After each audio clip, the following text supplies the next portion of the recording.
All right, I didn't want to do it, but I got to do it. I got to educate some people who have never fought before because that's apparent. So I was on IBT Immortal Boxing's channel and I made a statement that Canelo was a weight bully.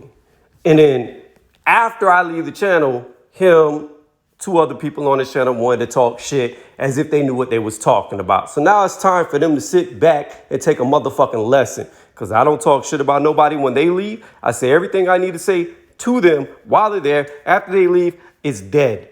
But you want to talk, so let's pull out some proof that you can all Google yourself. So you'll see in this picture here behind me, it talks about a colonic. Now, when you fight, there's some tricks of the trades that you learn. A colonic being one, some people do a fleet, which is a type of enema, etc. But a colonic is most successful. What does a colonic do? A colonic can cause you to lose 10 to 20 pounds of shit that's built up in your system. In other words, what does that mean? That means whenever you're walking around at whatever weight you're walking around at, you could lose 10 to 20 pounds, depending on how heavy you are. The heavier you are, the more you'll lose.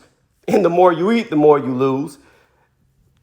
It takes that off and it doesn't affect you in a negative way. It's just waste weight and you get rid of it. Boom, you drop weight. When do you do that? You do that about 2 weeks out of a fight. Why? Because that'll go ahead and take 10 to 20 pounds off of you that you don't even have to lose. Now, how do you get the rest of the weight off of you? Well, there's another trick of the trade that you do. It's called dehydration. That's right. You go into a sauna before your weigh-in. You go in about an hour to 2 hours before you're going to hit the weigh-in. Whenever you do that, you'll lose another 10 to 20 pounds of water weight that you'll immediately put right back on. That's right. 10 to 20 pounds will immediately be put back on. So how do you immediately put that back on? You go hit the scale. After you get off the scale, you go back to your hotel. If it's local, you go back to your gym, your house, wherever you're going to go. Then what do? You do something that is technically illegal in boxing, but technically they can't catch you unless you put vitamins in it. You get your bags of saline. What is saline? It's an IV. IV bags. You take your anywhere from 2 to 2.5 IV bags immediately after the weigh-in. And then what do? You start to eat some food, okay? Now, you go to sleep. Next day, you get up. You're not going to fight till later on that night. You start pounding down the water. You drink about a gallon of water before you get out there. Uh-oh, what just happened? Now you're back up 10 to 20 pounds that you just lost. Oh, shit. So if you weighed in at, let's say, 175, because we'll say his biggest weight, 175, now you can get your ass all the way back up to 185, 190, if that's what you walk around at. So now you're back at maximum weight. Now, wait a minute. There's easier ways to do it too because I didn't talk about food yet. What do you do with food? Well, before you go into a fight, about 4 days out, on the 4th day, after you're getting ready, what do? You go to about 75% to half portion meals every meal. The 3rd day out, what do? You go down to a quarter to half food size meals every meal. 2 days before the fight, what do? Well, the night before, you don't eat. You don't eat at all. Now, you've just lost food weight. You're going to feel like shit because on top of that, you're dehydrating yourself, but that's not the point. The point is you're pulling off unneeded weight that is not going to hurt you. So now you didn't eat. Now you get on the scale. Now, let's say you're a guy like Canelo, who I'm going to show proof later, walks around at 190 pounds, according to Oscar De La Hoya. When he fought Daniel Jacobs, who they claim was bigger, which I'm about to prove without a doubt, Jacobs is smaller than Canelo. So now you go from 190 pounds and you make your weight with ease. Why? Because you didn't eat, you dehydrated yourself, and you go shit out wasted weight. Now, what I didn't mention is when you get that colonic, now that you've done it 2 weeks out, you're going to slowly start to put that weight back on. It's slowly going to creep back up, but it's going to still keep you down. So let's say you lose in the middle, 15 pounds, right? 2 weeks out, you're now 15 pounds lighter. And that's non-effective, it just doesn't hurt you. It doesn't hurt you at all. It's just shit. It's just waste that you're wasting and weight that you get rid of. So now, as you get closer to that fight, you're going to slowly start to creep up. So you've already put on a couple of pounds of waste weight, aka shit weight, by the time you get there, okay? So that'll push you back up closer to your natural. Then after you dehydrate, rehydrate, start eating food, you'll be at your natural weight by fight night. How do I know this? Because I used to walk around at 185 pounds when I was in high school, solid, no fat. I would drop 25 pounds to fight in the amateurs. 25 pounds. By fight night, or in the amateurs fight day, I would already put back on anywhere from 20 to maximum of my natural weight, 25 pounds. So when I'm looking at the guy who's only 160 to 170 pounds, I was standing there at 180, 185 with a huge size advantage. That's what you call being a weight bully. It is allowed in boxing. It is done by our boxers. That's why they cut weight. So now, moving on.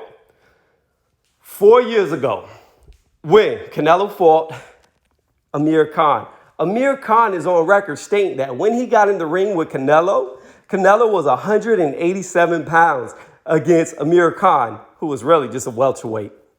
The fight, I believe, was for at 155, but they were trying to argue that that's impossible. You couldn't gain that weight. I think I've proven without a doubt that you can't gain that weight. And I want to add this in there because I forgot to say this earlier. When you're doing IVs, it is illegal. But like I said, if you don't put vitamins within inside of that saline bag, it's almost impossible to detect that you did saline. You're not going to get caught. And you're going to be insta-hydrated.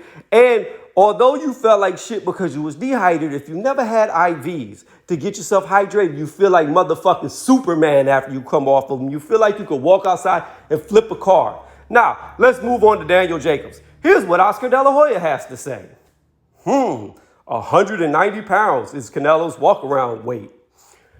I think people are going to be surprised when they get in there and see a minimum size difference. Now, if you still think Daniel Jacobs was bigger than Canelo or is a bigger man than Canelo, let's hear what Daniel Jacobs says his motherfucking walk-around weight is. Let's hear what he says his natural fight weight is for all his fights. And let's also hear where he's worst at weight-wise. Come in what I've been my whole training camp, which is about 174, 175. So I want to gain about a good 15 pounds. That's to me where I'm at my optimum. Anything over that, I'm sluggish. Anything over that, and that's with this whole Triple G thing where I came in 180, 85 pounds. If you see me perform at that level, it's not the best. I'm super sluggish. I'm not fast, especially the way I was moving on my feet. Sluggish at 180, 185 pounds. Uh-oh. Does that mean that Daniel Jacobs doesn't fight as good at a heavier weight? Does that mean that he wants to stay in his 170s? If that be the case and Canelo was fighting comfortably 5 years ago now, at 187, does that mean Canelo's the bigger man? Let's move on to Kovalev. The biggest Kovalev has ever unofficially came into the ring at was 189, 2 pounds heavier than Canelo was comfortably fighting 4 years ago. A pound lighter than what Oscar says he walks around at. And it says right here he was sapped of stamina, sluggish, wasn't good. The best he's ever been was 185 and under in his victories. Now, these are the actual of-night unofficial weigh-ins for Kovalev. Mind you, that 189 has not happened since he fought John Pascal. Since then, he's only been coming in around 182 to 183, which means, he is also the smaller man. Now, I'm not going to pull up more fighters because there was a few more mentioned because this video would go on and it's going on long enough. Here's the point of all of this. My statement was true. Canelo is a weight bully. He's always the bigger man. And people assume because a guy fights at a heavier weight class, they're the bigger guy. When the facts and the actual proof states that Canelo is the bigger man than Daniel Jacobs. Canelo is the bigger man than Sergey Kovalev. The only thing they have over him is height. But height does not determine how big you are. Big is determined by mass. Mass will equate to how much space you take up when we're talking about humans. Humans have pretty much the same density, so therefore it comes down to weight. Canelo is the bigger man. So again, I will restate, and yes, I know Canelo dropped his light heavyweight title. I know that, but he was still a light heavyweight champion, and that was his belt. I will restate, I want to see him fight somebody like Beterbiev, who will actually be bigger than him. Let him fight somebody bigger than him for the first time. That's what I would like to see. I would like to see the weight bullied, and see how good he does against a bigger, stronger man. Not a guy who is taller and lighter, but a guy who is actually naturally bigger than him. So, next time you want to talk about me after I leave, don't do it, because I don't talk about you. I support your channel. Every time I see you live, I go over there and give you a thumbs up. But this is now the second time you said some shit about me after I've left. After I've left. I didn't say anything the first time you did it, but I'm saying something now. So again, I will restate. In fact, let me restate it like this. Stop myself in my tracks and say what I want to say. You can know history about boxing all day long. You can know about current fighters all day long. Those are the first two ways to know boxing. But the third way, in my opinion, the most important way to know about boxing is to actually know what's going on in and out of the ring. To actually be able to look at somebody, see what their feet are doing, see how their body moves, be able to look at a guy, size him up and down just by staring at him, know how much he weighs, around about the weight, sizing somebody up. Why can you size somebody up? Because you've been fighting people your entire fucking life. If you don't know about fighting, then when people talk about certain things about fighting, you might want to sit back and listen, because that's something that you're not going to learn just reading about the sport. That's not something you're going to learn from just watching fighters fight. Just because you watch it doesn't mean you know what's really going on in there.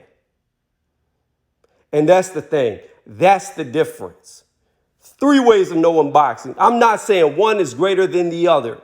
All I'm saying is, if you've never fought, then of course you wouldn't understand that people could cut a tremendous amount of weight, because you've never done it. You've never went through it. You've never felt like you were dying to make weight and then felt like Superman just a few hours later. You've never done it. So how would you know about it? You wouldn't.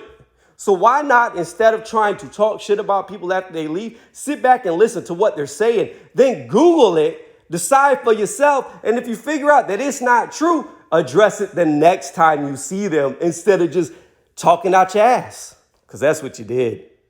But again, this is not a video to throw shade. This isn't a video to start anything. This is a video to teach a lesson. And because I was talked about, this is my response to being talked about. Y'all have a good day. If you enjoyed this video, give it a thumbs up. If you disliked it because you learned something, give it a thumbs down. And if you really like the video, go ahead and subscribe to the channel, because that is what helps me out the most. And when you sub to the channel, go ahead and hit that notification bell. That way you can get updated when I drop the newest content like this. Thank y'all again for listening to me rant for however long this went on for.